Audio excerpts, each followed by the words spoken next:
What would you do if your heart belonged to two people at the same time? One gave me peace, steady, calm, the kind of love that builds a home. The other? She was fire, reckless, consuming, impossible to resist. I never planned it. I never thought I'd live a double life. But one text, one night, changed everything. Suddenly I was caught between two worlds, one where I was the perfect man she believed in, and another where desire pulled me into secrets I couldn't let go. But here's the truth, no man can serve two masters. Sooner or later lies crumble. Sooner or later fire and water collide. This is not just a love story. It's a story of betrayal, passion, guilt, and the ghost of a woman I still can't forget. What's up, tale lovers? Hit subscribe before we unravel today's story to stay locked in for more journeys. I have been married for almost 5 years. And yet, not a single day has passed without Sharon's name drifting through my mind like smoke. I lie beside my wife every night, her breathing slow and steady, her warmth spilling over into the sheets between us. She is a good woman. She loves me with a devotion I don't deserve. She cooks for me, she prays for me, she laughs at my jokes even when they aren't funny. She carries my world on her back without complaint. And still, it isn't her face I see when I close my eyes. It is Sharon. I wish I could tell you this is something I can control. That I choose it. That I'm cruel by nature, ungrateful by instinct. But the truth is far worse. Sharon has become the ghost of my life. A ghost I feed every day with memory. A ghost I have refused to bury. We never even dated. That's the madness of it. She never let me hold that title in her life. I'm not ready, she told me once, her heart broken by another man. And yet she let me close enough to feel her heat, close enough to taste the loneliness that lived in her bones. That was enough. I should have walked away. I should have chosen the woman who wanted me fully, without conditions, without games. Instead, I hovered around Sharon like a moth circling fire, knowing one day I'd burn. Now years later I am ash. Marriage has not healed me. Fatherhood hasn't either. I thought putting a ring on my wife's finger would silence Sharon's name, that building a life would wash her away like chalk on the pavement after rain. But the human heart is a stubborn creature. Mine refuses to forget. This is my confession. My shame. My secret. I don't speak it aloud because it would break the woman who trusts me with her whole being. I don't confess it to friends because they would call me selfish, foolish, ungrateful. But here, to you, a stranger who cannot judge me the way God will one day, I will tell it. I never truly let go of Sharon. And I don't know if I ever will.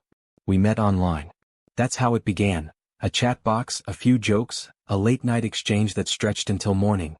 At first, there was nothing remarkable about it. Just two lonely people typing into the glow of our screens. But then, as days turned into weeks, I noticed how I waited for her notifications the way a thirsty man waits for rain. Her name would light up my phone, and my chest would tighten like I had been holding my breath all day. Sharon. She was not the most beautiful woman I had ever seen. Not in the way magazines or movies measure beauty. But her words had a sharpness, a warmth, a rhythm that made me feel alive. She laughed with her whole being, long paragraphs filled with ha-ha-ha, that felt like music. And when she grew quiet, it wasn't absence, it was weight. She could say more with silence than most people said with entire speeches. I remember the first time I told her I liked her. My fingers hovered above the keyboard for minutes that felt like hours. I think I like you. I typed it. I erased it. Typed again. Erased again. Finally, I sent it, heart pounding, palms sweating as though she could see me. Her reply came slow. You're sweet, but I'm not looking for anything. Not now. I should have walked away. That was my exit. That was mercy knocking on my door. But instead I stayed. I told myself friendship was enough, that being near her in any capacity was better than losing her completely. I told myself lies until they hardened into truth. In those days, Sharon was nursing wounds from a man who had left her hollow. She didn't trust easily. She didn't let people in. But every now and then she cracked open the door just wide enough for me to slip through. She would tell me how her family wasn't close, how the silence of her apartment stretched too long, how sometimes she forgot the sound of her own laughter. And I wanted to be the one to fix that. I wanted to be her warmth, her reason, her anchor. One night, after a long silence in our chat, she sent, "Are you awake?" "Yes," I typed back instantly, though it was past midnight. "I feel lonely. I don't know why I'm telling you this." "Because I'll listen," I said. That was all it took. Something shifted between us that night. From that point, her loneliness became my responsibility, her silence became my burden. I carried her inside me like a secret flame. Looking back, that was the spark. The moment I let myself believe I could be more than just another man in her inbox. The fire that would later consume me began as nothing more than a flicker in the dark. The first time we met in person, I remember my hands trembling. We had been talking for months, weaving threads of friendship and longing through screens, but flesh is different. Flesh makes it real. I waited outside the small cafe we had chosen, a restless tapping in my chest. She texted, "I'm here," and I looked up to see her walking toward me. Sharon. She wasn't dressed for seduction. No heels, no makeup caked on her face. Just jeans, sneakers, and an oversized sweater. But when she smiled, small, almost shy, it felt like the earth tilted a little beneath my feet. "Hi," she said, voice softer than I imagined. "Hi," I answered, and for a second we both laughed nervously, as though we didn't know how to move from the safety of screens to the danger of bodies. Over coffee we talked the way old friends do, though we weren't old friends at all. She teased me about my terrible typing speed, I teased her about how she always fell asleep mid-chat. Her laughter was warmer in person, less digital, more alive. And I kept staring at her lips, at the way she pressed them together when she grew quiet, as though holding back words she would never let escape. Hours passed. Neither of us wanted to leave. Finally she said, "Do you want to come over? I mean, just to hang out. I don't feel like going home alone." I should have said no. I should have respected the boundaries she'd drawn months ago. But instead I nodded. Okay. Her apartment was small, dim, lived in. A pile of books stacked on the floor, a blanket thrown across the couch, a faint smell of cigarettes lingering in the air. She kicked off her sneakers and curled her legs beneath her on the sofa. I sat beside her, close enough to feel her warmth, far enough to pretend it meant nothing. We talked more. About everything and nothing. But the silences grew heavier, charged. She brushed her hair back, exposing her neck. I swallowed hard. At one point she looked at me, really looked at me, and I saw it. The invitation. The surrender she didn't want to name. "I shouldn't," she whispered. "I know," I whispered back. But we did. One kiss, hesitant at first, then another, hungrier, messier, until we were no longer pretending to be just friends. Her hands tugged me closer, mine slid into her hair, and the months of restraint collapsed in a single night. We didn't make love like two people exploring. We made love like two people drowning, clawing at each other for air. Every touch was fire. Every gasp, every whisper of my name was gasoline. When it was over, we lay in silence, her head on my chest, my arm wrapped tightly around her. I should have felt guilt. I should have thought of the woman waiting for me elsewhere, the one who had been steady while Sharon kept me burning. But in that moment, nothing existed beyond the walls of that small, dim apartment. Sharon was fire. And I was already consumed. When I left Sharon's apartment the next morning, the world looked different. The streets were the same, cars rushing past, vendors calling out at the corners, the smell of bread and smoke in the air. But inside me something had shifted. I walked slowly, as if the weight of what I had done needed time to settle into my bones. My body still hummed with her touch. My lips still carried the ghost of her kisses. My shirt smelled faintly of her perfume, soft, floral, something I knew I'd recognize anywhere for the rest of my life. And yet beneath the fire, guilt stirred like ash. I had a girlfriend. A good woman. One who had given me her trust, who would never imagine I'd spent the night in another woman's bed. The thought of her flashed in my mind as I walked, and for a moment I felt sick, but it was a sickness I didn't want cured. Because even with the guilt pressing in, the memory of Sharon's skin against mine burned hotter. I told myself lies again. That it was just one night. That Sharon was lonely and needed me, and I had only been there for her. That I could draw a line, stop it here, return to the steady life waiting for me. But deep down I already knew. One night was never going to be enough. When I got home, I showered twice, scrubbing my skin as though water could wash away the evidence. My girlfriend asked why I was late. I mumbled something about helping a friend. She believed me, kissed my cheek, and went back to cooking. And I stood there, smiling back at her, heart racing with the knowledge that I was already living a double life. That night, lying beside her, my body was present but my mind was elsewhere. I kept replaying Sharon's laughter, the way she whispered my name in the dark, the curve of her shoulder as she drifted to sleep on my chest. It should have ended there. But it didn't. Sharon had become the fire I could no longer resist. And from that day forward, every decision I made, every lie I told, every step I took was in orbit around her flame. If Sharon was fire, then she, the woman who is now my wife, was water. The first weeks of knowing her felt like walking into a quiet stream after nearly drowning in flames. With Sharon, everything was heat, sudden, unpredictable, overwhelming. With her, things slowed down. Life had a rhythm again. Our second meeting wasn't planned. I ran into her at the same cafe, this time with her laptop open and a look of frustration on her face.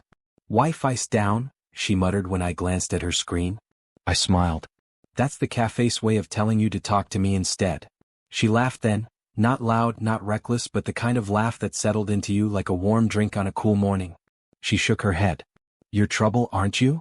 "Depends on who you ask," I said, hiding more truth in those words than she could ever know. That night we talked for hours. She told me about her work as an accountant, how numbers calmed her because they always balanced in the end. "Life doesn't," she said, sipping her tea, "but numbers do." I told her about my writing, my half-finished drafts scattered on my laptop, how words were both my refuge and my prison. She listened, really listened, her chin resting on her hand, her eyes steady on me. Sharon never listened like that. Sharon thrived on interruptions, sparks, bursts of energy. But this woman, she made silence comfortable. We started texting. Small things at first, good mornings, check-ins about how the day was going. With Sharon, texts had always been lightning bolts. Sudden, thrilling, capable of lighting up an entire night. With her, texts were steady candles, soft and enduring. One evening she asked me to meet her at the park. We sat on a bench, watching children chase each other until the streetlights came on. She leaned back, sighed, and said, "Sometimes I wonder if I'm too simple for this world. I like quiet nights, good books, predictable things. Do you think that's boring?" "Not boring," I said. "Grounding." She smiled at me then, a smile that reached her eyes. And for the first time in weeks, Sharon didn't cross my mind. Our first kiss happened a week later. After dinner, after walking her home, after standing in the awkward silence where you both want something but don't know how to ask. She looked up at me, hesitant, her lips parted just slightly. I leaned in. Her kiss was slow, patient, a promise instead of a wildfire. She whispered, "I don't rush things. If you're looking for quick, you'll be disappointed." I remember nodding, though guilt burned at the back of my throat. Because with Sharon, everything was quick, urgent, desperate. And I wanted both. The more time I spent with her, the more I saw the contrast. She introduced me to her friends, her family.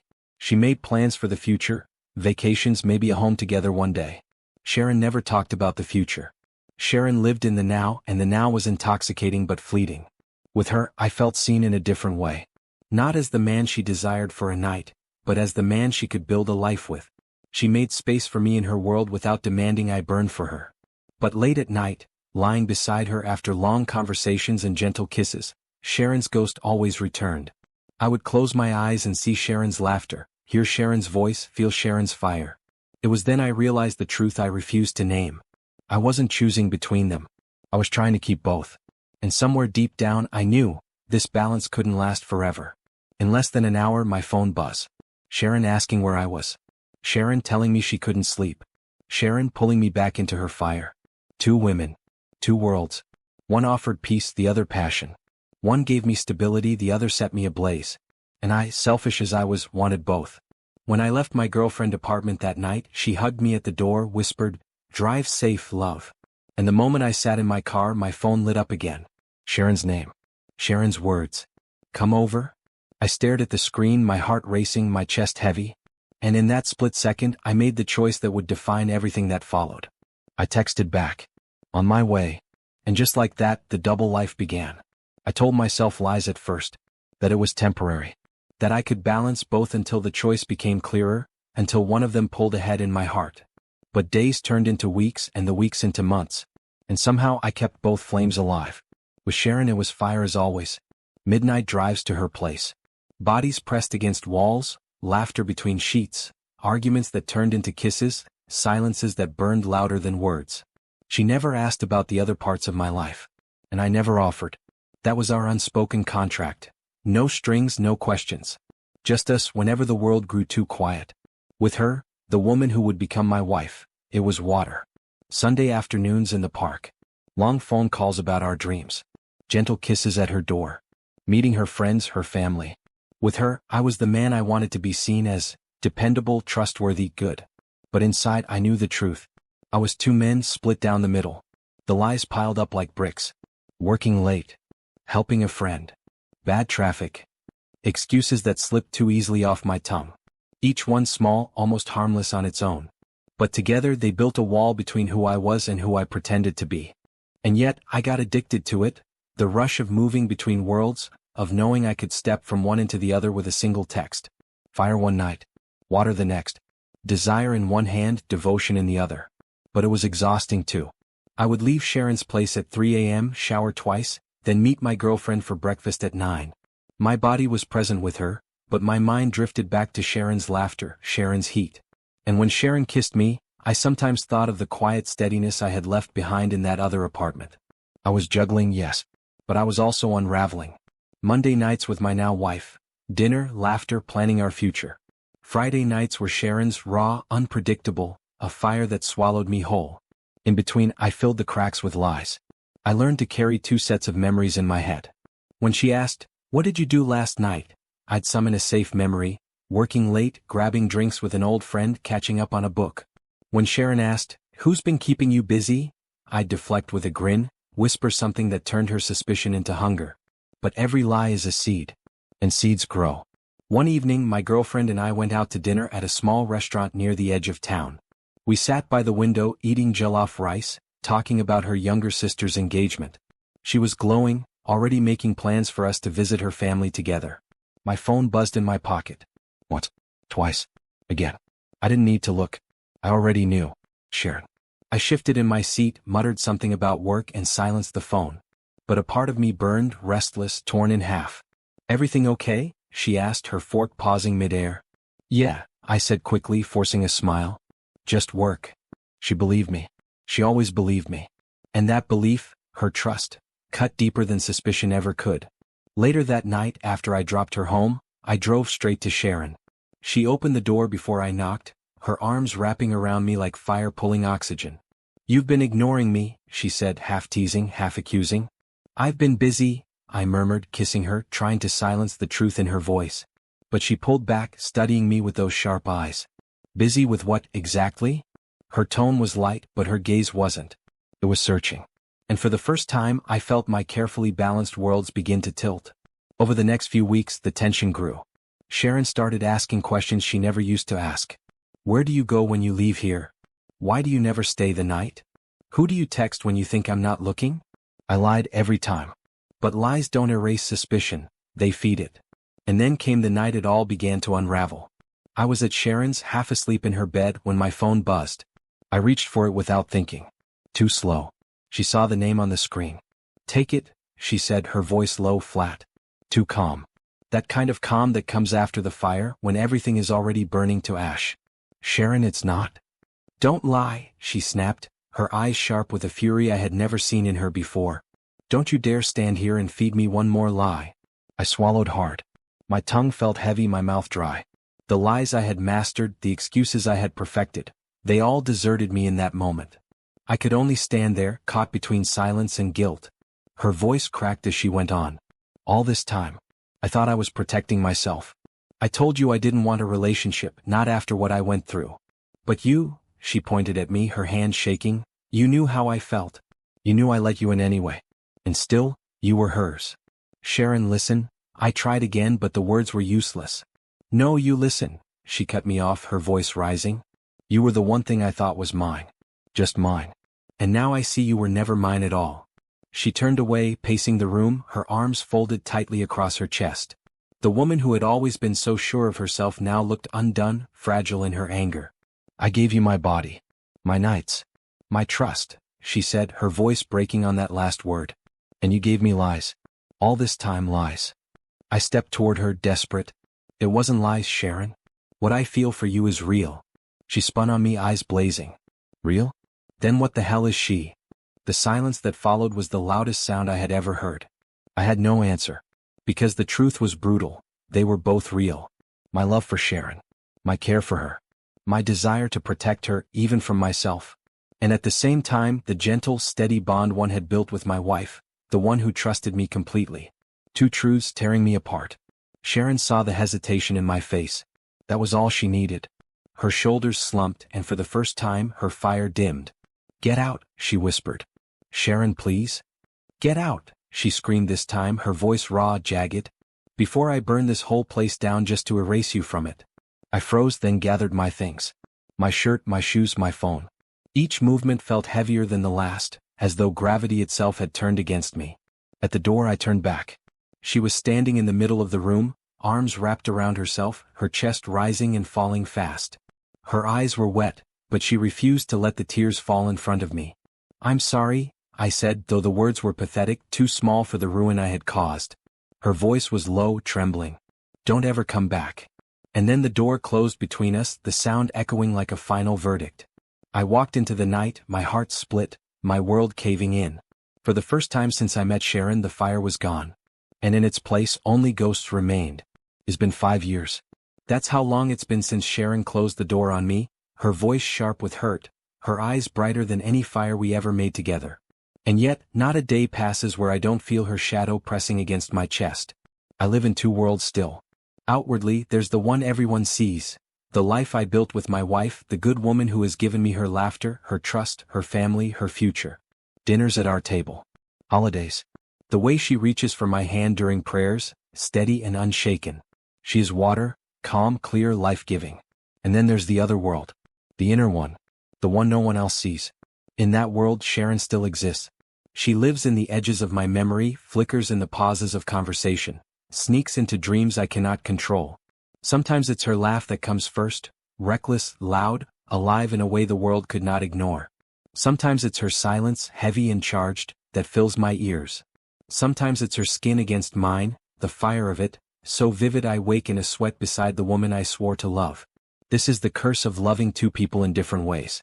The world tells you to choose as if love is neat, as if it fits into boxes and vows. But the heart doesn't work like that. The heart keeps what it wants even when it shouldn't. It burns and it soothes. It carries contradictions like scars. I chose water. I chose stability, the promise of something lasting. I told myself that fire always burns out, that Sharon was never going to give me the future I craved. And maybe I was right. Maybe I did what any sensible man would do. But sense doesn't quiet the ghosts. At night, lying beside my wife, I sometimes feel a pang so sharp it takes my breath. She'll be asleep, her face soft in the glow of the lamp, her hand draped over mine, trusting. And in that moment, I know I've built something good. Something real. Yet still, Sharon's memory stirs and the guilt follows, heavy, familiar, unrelenting. Do I love my wife? Yes. In the quiet way water nourishes without demanding. Do I still love Sharon? God help me, yes. In the fierce, impossible way that sets everything on fire and leaves nothing but ash. But Sharon is gone. She made her choice the night she told me never to return. And I made mine when I walked away, carrying her ghost with me. That's what she is now. My ghost. My reminder of what passion can give and what it can take. My secret companion in the spaces my wife cannot reach. And maybe that's my punishment, to live out my days in calm waters, steady on the surface, while beneath, the embers of Sharon smolder on. I don't know if I'll ever forget her. I don't know if forgetting is even possible. Some loves don't fade. They haunt. This is my truth, my confession. I chose water. I live in water. But I will die remembering fire. Sharon is gone, yet she is everywhere. She is the ghost I carry. And I carry her still. The moral lesson for this story is layered. Not a simple right or wrong, but a deep reflection on choices, desire, and the weight of memory. Here are the key takeaways that emerge. 1. Love is not always clean or simple. The heart can hold conflicting truths, passion and peace, fire and water, but living divided always comes at a cost. 2. Choices define us. Even when love feels uncontrollable, we are responsible for the decisions we make. Lies and double lives eventually collapse under their own weight. 3. Ghosts are the price of betrayal. When we choose wrongly, or when we hurt others in pursuit of our own desires, the consequence isn't just what we lose, but what we carry forever. Regret, memory, longing. 4. Stability is not a cure for passion. Settling for peace while secretly craving fire creates a life of quiet guilt, where the past never fully lets go. Shalom.